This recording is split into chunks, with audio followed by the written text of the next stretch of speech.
નમસ્કાર, ગ્રાઉન્ડ રિપોર્ટમાં આપનું સ્વાગત છે. હું છું આપની સાથે સંધ્યા.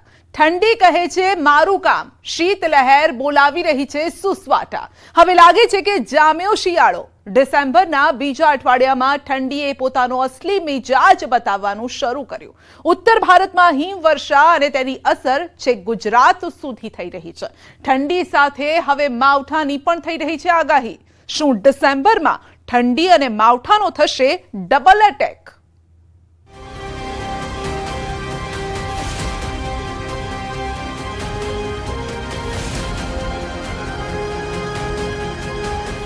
ઠંડીથી ધ્રુજતા પર્વતો,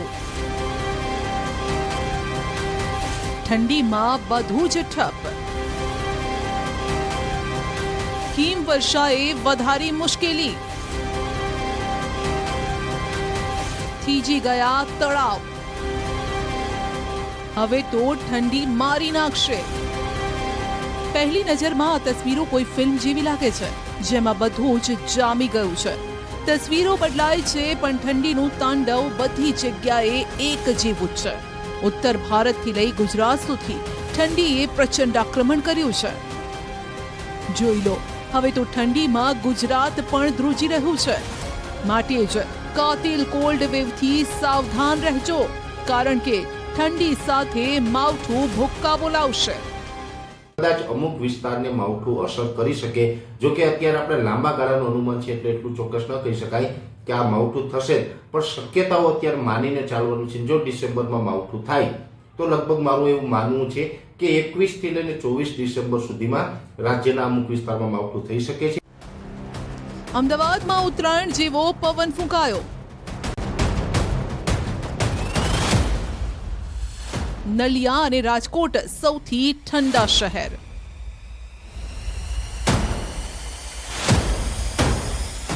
ગુજરાતમાં શિયાળાએ અડીંગો જમાવ્યો હોય તેમ છેલ્લા કેટલાક દિવસોથી સતત મહત્તમ અને લઘુત્તમ તાપમાન ઘટતું જઈ રહ્યું છે, જેના કારણે ગુજરાતવાસીઓ માટે શિયાળો બરાબરનો જામ્યો છે. શિયાળો હવે ડિસેમ્બરમાં તેના અસલી મિજાજમાં આવી દબંગ બન્યો છે. તાપણા કરવા પડે તેવી સ્થિતિનું નિર્માણ થયું છે. રાજ્યમાં સૌથી વધુ ઠંડી ફરી એકવાર નલિયામાં રેકોર્ડ થઈ છે. 8 ડિગ્રી તાપમાન નોંધાતા લોકો ઠૂંઠવાયા હતા. પાટણના રાધનપુરમાં 9.4 ડિગ્રી તાપમાન નોંધાયું, જ્યારે કે પાટણમાં 10.1 ડિગ્રી તાપમાન નોંધાયું.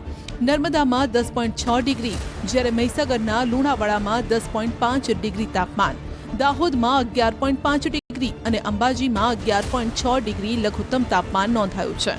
હવામાન નિષ્ણાતો ઠંડીના વધુ એક કાતિલ રાઉન્ડની આગાહી પણ કરી રહ્યા છે. રાજકોટમાં જે પ્રકારે સતત 2 દિવસથી કોલ્ડ વેવની અસર વર્તાઈ રહી છે, તેનું મુખ્ય કારણ છે હાલમાં સૌરાષ્ટ્ર કચ્છના ભાગો ઉપર ઉત્તર દિશા તરફથી આવતા સીધા પવનો. સામાન્ય રીતે પવન ઘડિયાળની ઉલટી દિશામાં ફરીને ઉત્તરથી ગુજરાત તરફ આવતા હોય છે, પરંતુ હાલમાં પવનની દિશા સીધી ઉત્તર તરફથી આવી રહી છે. રાજકોટમાં લઘુત્તમ તાપમાન 12 ડિગ્રી પહોંચ્યું છે. કડકડતી ઠંડીમાં કેટલાક લોકો સ્વાસ્થ્યનું ધ્યાન રાખતા પણ જોવા મળ્યા છે. ઠંડીને ઉડાડવા અને હેલ્ધી રહેવા માટે સ્વાસ્થ્યવર્ધક ગરમ પીણા પીતા નજરે પડ્યા.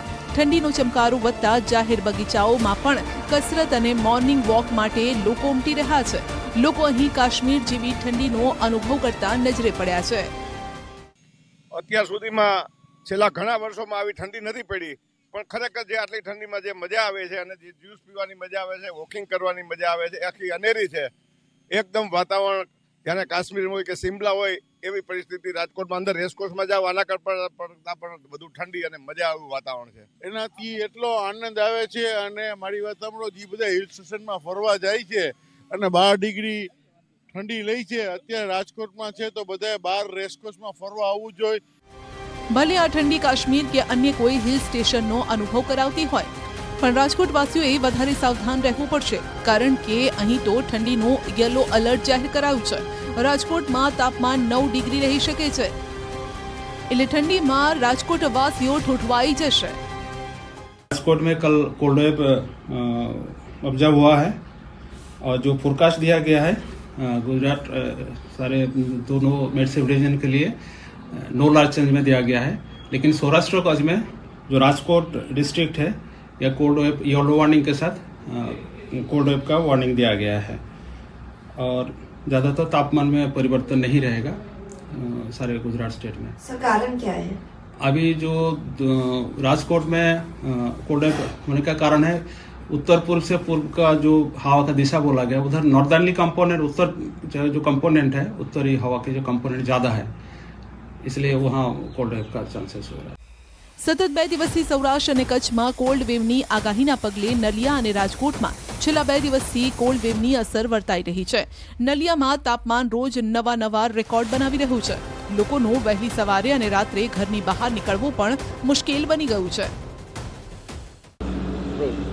હવામાન વિભાગ દ્વારા જે રીતે કોલ્ડ વેવની આગાહી કરાઈ હતી ત્યારે સમગ્ર કચ્છમાં શીત લહેર છે તે છવાઈ ગઈ છે. જે રીતે આપને હું દ્રશ્યો બતાવવા માંગીશ કે આ ભુજ શહેરના દ્રશ્યો છે, જ્યાં પાસે છે તે સુમસાન ભાસી રહ્યું છે. વહેલી સવારે અને મોડી રાત્રે છે તે રસ્તાઓ છે તે સુમસાન જોવા મળતા હોય છે. એક સમયે ટ્રાફિકથી ધમધમતા આ રસ્તા છે જે હાલ સુમસાન છે તે ભાસી રહ્યા છે. કચ્છની જો તાપમાનની જો વાત કરવામાં આવે તો તાપમાન કચ્છનું છે તે નલિયાનું તાપમાન 5 ડિગ્રી સુધી નીચે ગગડી ચૂક્યું છે અને આવનારા દિવસોમાં પણ હજુ આનાથી પણ વધુ ગગડે તેવી શક્યતાઓ છે. તો જામનગરમાં પણ ઠંડીએ જમાવટ કરી છે. ખાસ કરીને જામનગર જિલ્લામાં ગ્રામ્ય પંથકમાં ઠંડીનો ચમકારો જોવા મળતા લોકો તાપણાનો સહારો લઈ રહ્યા છે. જામનગરના જોડિયા પંથકમાં આવેલા દરિયાકાંઠા વિસ્તારના લીંબુડા ગામે મોડી રાત્રે ઠંડી વચ્ચે લોકો ધાબળા ઓઢીને તાપણા કરી ઠંડીથી રાહત મેળવતા નજરે પડ્યા. અત્યારે શિયાળાની સિઝનમાં ઠંડીનું પ્રમાણ વધતું જાય અને તાપણાના સહારે બેઠાય. 21 થી 24 ડિસેમ્બર વચ્ચે માવઠું નોંધી લો આ તારીખ. ઠંડીના મારથી લોકો બેહાલ છે અને તેવામાં હવે આ દિવસોમાં માવઠાનું સંકટ પણ તોડાઈ રહ્યું છે. સાંભળો હવામાન આગાહીકાર પરેશ ગોસ્વામી માવઠાને લઈને શું આગાહી કરી રહ્યા છે.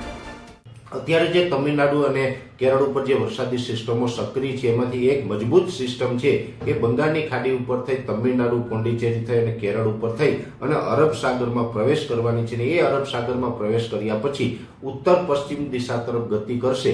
થોડીક જો વધારે ઉત્તર તરફ ચાલશે તો જ ગુજરાતને અસર કરશે. સિસ્ટમ ચોક્કસથી બનીને એ અરબ સાગરમાં આવવાની છે, પણ જો અરબ સાગરમાં એ સિસ્ટમ ગુજરાતથી વધારે દૂર નીકળે તો ગુજરાત આ માવઠાથી બચી પણ શકે છે. પણ અત્યારે એવું લાગી રહ્યું છે કે કદાચ 21 થી 24 ડિસેમ્બરમાં એ આપણે અસર કરશે ને રાજ્યના અમુક વિસ્તારમાં માવઠું થઈ શકે છે. રવિ પાકની સિઝન ચાલી રહી છે અને રાજ્યમાં ઠંડીનું જોર વધ્યું છે.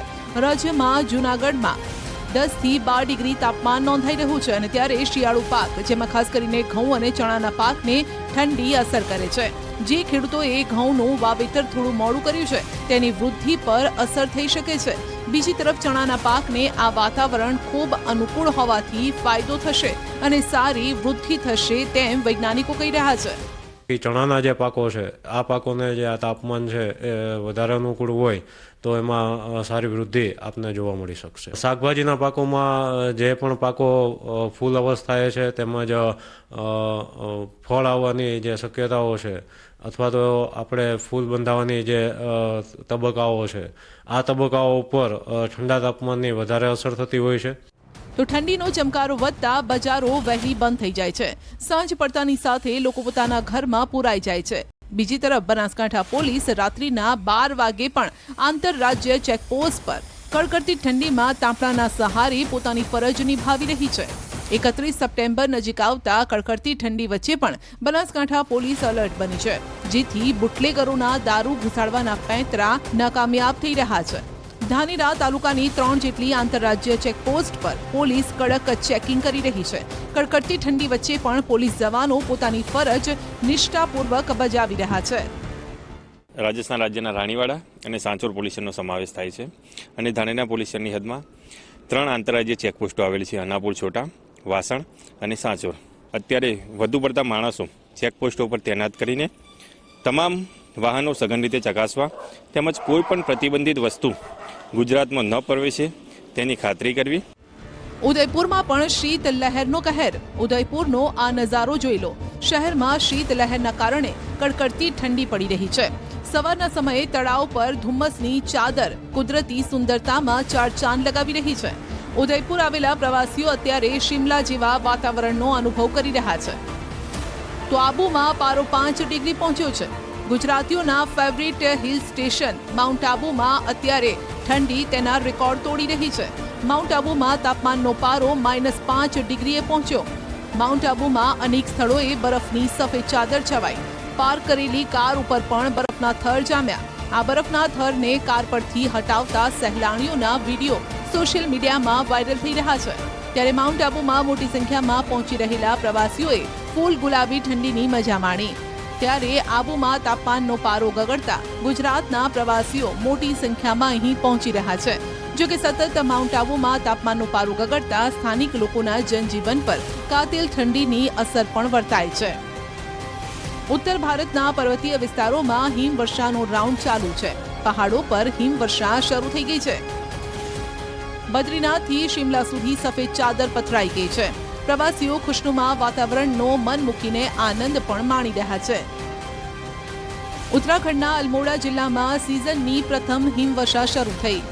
ચોબટિયા, જાગેશ્વર, બિંસર સહિતના જિલ્લાના ઊંચા શિખરો પર હિમવર્ષાની અસર વર્તાઈ। પર્વતોએ જાણે કે બરફની સફેદ ચાદર ઓઢી લીધી હોય તેમ અહીં બરફવર્ષાનો નજારો જોવા મળી રહ્યો છે। વિઝિબિલિટી એકદમ ઘટી ગઈ છે। ઉપરાંત રસ્તાની બંને બાજુએ આવેલા વૃક્ષોએ પણ બરફની ચાદર ઓઢી છે, જ્યારે હોટલ અને ઘરોની છત પર પણ બરફની પાતળી ચાદર છવાઈ ગઈ છે। જુઓ રાત્રિનો આ સમય। એક કાર પૂરપાટ ઝડપે આવે છે અને બ્રેક મારતા જ કાર રસ્તા પર સરકવા લાગે છે। ધડાકાભેર ઢાળ પરથી અન્ય એક કાર સાથે અથડાય છે।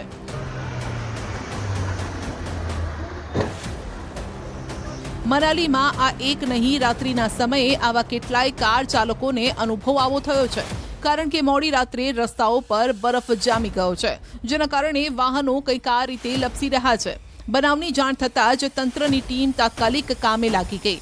કેટલાક વાહનોને આ ઢાળ ઉપર અટકાવી દેવાયા છે, જ્યારે અન્ય વાહન ચાલકોને સાવચેત કર્યા હતા। વાહન ધીમે ચલાવી રસ્તા પસાર કરવા માટે જણાવ્યું છે। મહત્વનું છે કે થોડા દિવસ પહેલા કંઈક આવા દ્રશ્યો સામે આવ્યા, જેમાં પ્રવાસીઓની સાથે સાથે વાહનો પણ રસ્તા પર લપસતા જોવા મળ્યા, જેથી કોઈ અનિચ્છનીય ઘટના ન બને અને તે માટે તંત્ર પણ સચેત જોવા મળ્યું છે। દ્રશ્યોમાં જોઈ શકાય છે કે કાર લપસી રહી છે। મુસાફરો તેને પકડવાની કોશિશ કરી રહ્યા છે, પરંતુ ડ્રાઈવરનો સ્ટીયરિંગ પર જરા પણ કાબુ નથી।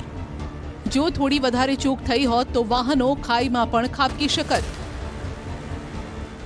जाएंगे मतलब कुल्लू से ऊंचे एरिया में जाएंगे तो जहाँ नॉलेज नहीं हो तो कई जगह ऐसा होता है जहाँ रात को पानी गिरा होता है वो जमा होता है। तो जहाँ पानी गिरा होगा तो बिल्कुल आइस बना होता है, तो वहाँ गाड़ी स्किड होने का खतरा रहता है। तो इसलिए अपने ध्यान से जाए और मतलब स्लो स्पीड में चले। रिस्की काफ़ी रहता है इस टाइम, क्योंकि इस टाइम आपका टेम्परेचर काफ़ी, जितनी आप हाइट में जाएंगे उतना ही माइनस में जा रहा है। तो इस कारण ये जितने भी पानी वाले एरिया है सब ये जम रहा है। तो हो सके तो हमारे आइडिया से तो आप जब धूप तेज हो जाए कोई 9-10 बजे के बाद ही आप निकलिए। આ તરફ ગુલમર્ગમાં પણ હિમવર્ષાના કારણે રસ્તો લપસણો બન્યો છે, જેના કારણે વાહનો અને પ્રવાસીઓ રસ્તા પર ફરી એકવાર લપસતા જોવા મળ્યા, જેથી હવે સાવચેતીના ભાગરૂપે આ રસ્તા પરથી પસાર થનારા દરેક વાહનો માટે પૈડા પર ચેન લગાવવી ફરજિયાત કરી દેવાઈ છે। જે વાહનોના પૈડામાં ચેન નથી તેને આગળ જવાની પરવાનગી નથી। તંત્રએ ટાયર પર ચેન વગરના વાહનોને આગળ જવા પર પ્રતિબંધ મૂક્યો છે, જેથી પ્રવાસીઓને વાહનોના ટાયર પર સાંકળ બાંધીને ગુલમર્ગ સુધી જવું પડે છે। रिस्की तो बहुत रहता है, क्योंकि ज़्यादा तो एक्सपीरियंस जो ड्राइवर होते हैं जिनके पास एक्सपीरियंस होता है हिल में ड्राइव करने का, तो वो इसको अच्छे से हैंडल कर लेते हैं। जैसे हमको काफ़ी एक्सपीरियंस है, बहुत टाइम से गाड़ी चला रहे हैं, तो बस यही है दोपहर में मतलब 12-1 बजे के बाद ही आप चलें। શિમલા શહેર સહિત હિમાચલ પ્રદેશના ઘણા વિસ્તારોમાં ભારે હિમવર્ષા થઈ છે। હિમવર્ષા થતા પંજાબ, હરિયાણા, દિલ્હીથી મોટી સંખ્યામાં પર્યટકો શિમલા પહોંચી રહ્યા છે। જો કે શિમલા શહેરમાં બરફ ઓછો છે, પરંતુ કુફરીમાં હજુ પણ બરફ છે। બરફ જોવા માટે પ્રવાસીઓ અહીં પહોંચી રહ્યા છે। કુફરીમાં પ્રવાસીઓ બરફ સાથે મસ્તી પણ કરી રહ્યા છે। હિમવર્ષા બાદ તાપમાનમાં ઘટાડો થયો છે, જેના કારણે ઠંડીમાં વધારો છે। શિમલા પહોંચેલા પ્રવાસીઓનું કહેવું છે કે જ્યારે તેઓ શિમલા પહોંચ્યા ત્યારે તેમણે વિચાર્યું ન હતું કે ત્યાં હિમવર્ષા થશે। તેઓ અહીં હિમવર્ષાની અપેક્ષા નહોતી રાખી રહ્યા, પરંતુ અચાનક હવામાન બદલાયું। શિમલામાં બરફવર્ષા શરૂ થઈ અને પ્રવાસીઓની ઇચ્છા પણ પૂર્ણ થઈ ગઈ છે। જો કે હિમવર્ષા બાદ ઠંડી વધી ગઈ છે, પણ પ્રવાસીઓ તેની પણ મજા માણી રહ્યા છે। बिल्कुल भी अनएक्सपेक्टेड था यहाँ का वेदर भी, और उसके बाद भारी स्नोफॉल हुई है बहुत ज़्यादा। हाँ जी बहुत ज्यादा, कम से कम 10 से 20 गुना बहुत फर्क है। मौसम यहाँ पर बना हुआ है, बिल्कुल एंजॉय पूरा। अच्छा लगा रात की बर्फबारी देख के, अच्छी स्नोफॉल थी। और इस टाइम मेरे ख्याल से पंजाब का और यहाँ के वेदर का फर्क होगा, कम से कम वहाँ अगर 20 डिग्री है तो यहाँ पे अभी 5 या 6 डिग्री है, तो बहुत अच्छा लग रहा है, काफ़ी ठंड है यहाँ पे। जी, पर्यटकों को यही अपील है कि आएँ, अपना आराम से आएँ, जल्दबाजी मत करें, रोडों पे आराम से गाड़ियाँ चलाएं, साइड में देख के पार्किंग लगानी है तो साइड में लगाएं, ताकि सबके लिए सेफ रहे, हमारे लिए भी सेफ रहे और सबके लिए सेफ रहे। આમ ડિસેમ્બરના પ્રથમ અઠવાડિયામાં જ્યારે ઠંડીના કોઈ અણસાર ન હતા ત્યારે લાગતું હતું કે શું આ વખતે શિયાળો ગાયબ થઈ ગયો છે, પણ શિયાળાની સેનાએ ગિયર બદલ્યો છે। હવે એવી કાતિલ ઠંડી શરૂ થઈ છે કે ઠંડીથી લોકો ત્રાહિમામ પોકારી ઉઠ્યા છે।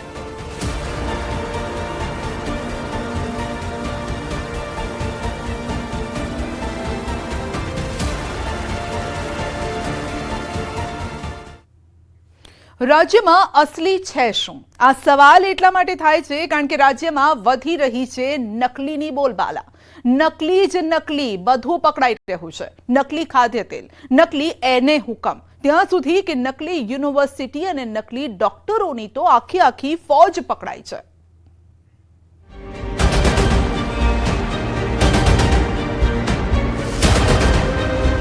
નકલી ડોક્ટર, નકલી એને હુકમ, નકલી યુનિવર્સિટી, નકલી વરિયાળીની ફેક્ટરી, નકલી ઘીનો જથ્થો, નકલી ખાદ્ય તેલ, રાજ્યમાં નકલીની વધતી બોલબાલા। ગુજરાતમાં ઉભરતું નકલી મોડેલ। રાજ્યમાં હાલ નકલીની ચર્ચા છે। નકલી અધિકારીઓ, નકલી ખાદ્ય તેલ, નકલી ડોક્ટરો અને ત્યાં સુધી કે નકલી યુનિવર્સિટી। નકલીની આ હારમાળાથી ગુજરાતનું નકલી મોડલ જાણે કે ઉભરી આવ્યું છે। હવે તો કોઈ પણ વસ્તુ કે વ્યક્તિને જોઈને સવાલ થાય કે અસલી છે શું? કલરવાળી નકલી વરિયાળીની ફેક્ટરી, નકલી ખાદ્ય ચીજોથી સાવધાન। તેની બનાવટ એવી હોય છે કે તમે અસલી નકલીનો ભેદ નહીં પારખી શકો। મહેસાણાના ઊંઝામાંથી અખાદ્ય વરિયાળીનો જથ્થો પકડાયો। ખાસ વાત એ છે કે આ વરિયાળી પર લીલો રંગ ચડાવાતો હતો। વરિયાળી પર લીલો રંગ ચડાવતી એક આખી ફેક્ટરી ઝડપાઈ છે। લોકોના સ્વાસ્થ્યના દુશ્મન આ લોકો વરિયાળી પર લીલો કલર કરીને તેને કલરફુલ વરિયાળી બનાવીને વેચતા। મહેસાણાના ફૂડ એન્ડ ડ્રગ્સ વિભાગે દરોડા પાડી આ ફેક્ટરી પકડી છે અને સાથે જ 1955 કિલો અખાદ્ય વરિયાળીનો જથ્થો પણ ઝડપી પાડ્યો છે। કીર્તિ ટ્રેડિંગ નામની ચાલતી આ ફેક્ટરીમાંથી અત્યાર સુધીમાં કેટલી વરિયાળીનું વેચાણ થયું અને આ ફેક્ટરી ક્યારથી ધમધમતી હતી તેને લઈને તપાસ શરૂ થઈ છે। આ તરફ પૈસાની લાલચમાં લોકોના સ્વાસ્થ્ય સાથે ચેડા કરતી ફેક્ટરીઓ ઠેર ઠેર ધમધમી રહી છે। મહેસાણામાંથી વરિયાળી તો પાટણમાંથી ઝડપાયેલો ઘીનો જથ્થો બનાવટી હોવાનો પર્દાફાશ થયો। પાટણના સિદ્ધપુર જીઆઈડીસીમાંથી પકડાયેલ ઘીના નમૂનાના પૃથ્થકરણમાં મોટો ખુલાસો થયો। આ ઘીના નમૂના ફેલ થયા છે। અગાઉ 5500 કિલો ઘીનો જથ્થો ફૂડ એન્ડ ડ્રગ્સની ટીમે ઝડપી પાડ્યો, જેની કિંમત 16.50 લાખની આંકવામાં આવી છે। ડેરીવાલા ફાર્મ પ્રોડક્ટ નામની ફેક્ટરીમાંથી આ ઘીનો જથ્થો ઝડપાયો હતો। હવે ઘી ભેળસેળવાળું હોવાનો રિપોર્ટ આવતા ફેક્ટરી માલિક સામે કાર્યવાહી શરૂ કરાઈ। સુરતમાં નકલી ડોક્ટરનો વરઘોડો નીકળ્યો। સુરતમાંથી આખી નકલી ડોક્ટરોની ફોજ પકડાઈ હતી, જેને હજુ ગણતરીના દિવસો થયા છે। ત્યાં સુધી કે સુરતમાં એક નકલી ડોક્ટર પણ ઝડપાયો।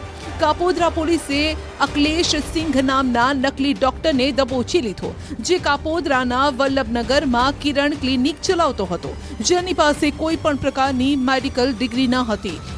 પોલીસે ક્લિનિક પરથી દબોચીને તેનો ત્યાંથી જ વરઘોડો કાઢ્યો। છોટાઉદેપુરમાં બોગસ ડોક્ટરોની ભરમાર છે।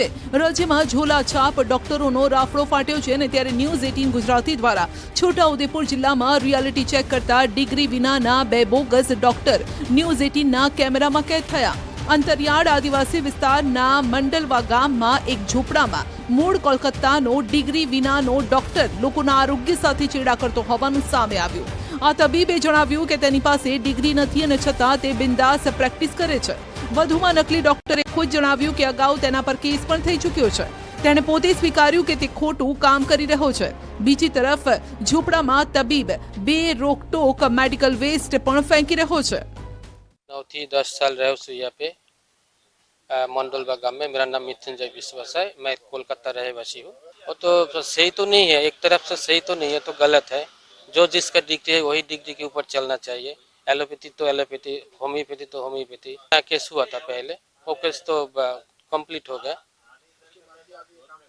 हाँ, उसके बाद भी मैं काम करता हूँ। છોટાઉદેપુરના વિસ્તારમાં નકલી ડોક્ટરોની જાણે કે ભરમાર લાગી છે। જી હા, ન્યૂઝ 18ને મંડલવા ગામ બાદ જોજ ગામ ખાતે તપાસ કરી। અહીં પણ એક ઝોલા છાપ ડોક્ટર દવાખાનું ખોલીને બેઠો હતો। આ ડોક્ટર પાસે પણ યોગ્ય લાયસન્સ ન હતું। અગાઉ આ ડોક્ટર સામે પણ કેસ નોંધાયો હતો। આમ છતાં ફરી આ ડોક્ટરે હાટડી ચાલુ કરી દીધી। આરોગ્ય વિભાગ અને પોલીસની કામગીરી સામે હવે સવાલો ઉઠ્યા છે। वो 4-5 पेशेंट कोई दिवस नहीं भी आते, कोई भी आता है सर। गुजारा निकल जाती है, जो खाने पीने का हो जाती है। वो तो एक केस है ना, अभी रिपोर्टर किया था तो उसे हुआ था, तब अभी रसीद अभी नहीं मिला। रसीद मिलेगा तो चला जाऊंगा। हाँ, पुलिस केस। જો કે બંને ગામની મુલાકાત બાદ ન્યૂઝ 18 ગુજરાતીએ જિલ્લા આરોગ્ય અધિકારીને આ અંગે જાણ કરી, પરંતુ અધિકારીએ આ બાબતે લૂલો બચાવ કરતા કહ્યું કે અમને આવી કોઈ અરજી નથી મળી। તો એ અંતર્ગત ટીમ બનાવીને એક ક્રોસ ચેક કરવામાં આવશે અને એમાં તાલુકા આરોગ્ય અધિકારી અને મેડિકલ ઓફિસર્સની ટીમ દ્વારા એનું ફિલ્ડમાં જરૂરી તપાસ કરીને જો એમાં બોગસ ડૉક્ટર ડિગ્રી વગર પ્રેક્ટિસ કરતા હશે તો એ બાબતે સરકારશ્રીના ધારાધોરણ મુજબ અને ક્લિનિકલ એસ્ટાબ્લિશમેન્ટ એક્ટ 2021 અંતર્ગત જે સરકારશ્રીએ જોગવાઈઓ કરી છે એ અંતર્ગત એમની સામે આગળ કાયદેસરની કાર્યવાહી કરવામાં આવશે। પાટણમાં નકલી યુનિવર્સિટીનો પર્દાફાશ થયો છે। અહીં પણ નકલી યુનિવર્સિટી ધમધમતી હોવાનો આરોપ लाग्यो। કોંગ્રેસના ધારાસભ્ય કિરીટ પટેલે એમકે યુનિવર્સિટી નકલી હોવાનો આરોપ લગાવી શિક્ષણ મંત્રીને રજૂઆત કરી। રાજ્ય સરકાર દ્વારા જે એમકે યુનિવર્સિટીની મંજૂરી આપી હતી તે હનુમાનપુરાના વડલી ખાતે બતાવેલ હતી। વડલી ખાતે માત્ર ફાર્મ તેમજ એક શેડ બનાવવામાં આવ્યો છે। આજે પણ આ યુનિવર્સિટી માતરવાડી ખાતે કાર્યરત છે। નકલી યુનિવર્સિટીઓ પણ બની રહી છે। અગાઉ પાટણ ખાતે એમકે યુનિવર્સિટીને મંજૂરી આપવામાં આવી હતી। વિધાનસભાની અંદર પણ અમે આ બાબતે રજૂઆત કરી કે આજે પણ એ યુનિવર્સિટી રાજસ્થાનના કોઈ યાદવને વેચી મારવામાં આવી છે અને યાદવ પણ ડુપ્લિકેટ માર્કશીટો અને ડુપ્લિકેટ ડિગ્રીઓ વેચવાની અંદર આજે રાજસ્થાનની જેલમાં છે। તો દાહોદમાં નકલી ખાદ્ય તેલ ઝડપાયું છે। લોકોના સ્વાસ્થ્ય સાથે ચેડા તો હજુ પણ ચાલી જ રહ્યા છે। નકલી ખાદ્ય ચીજ વસ્તુઓ પકડવાનો સિલસિલો હજુ પણ ચાલી રહ્યો છે। હવે દાહોદ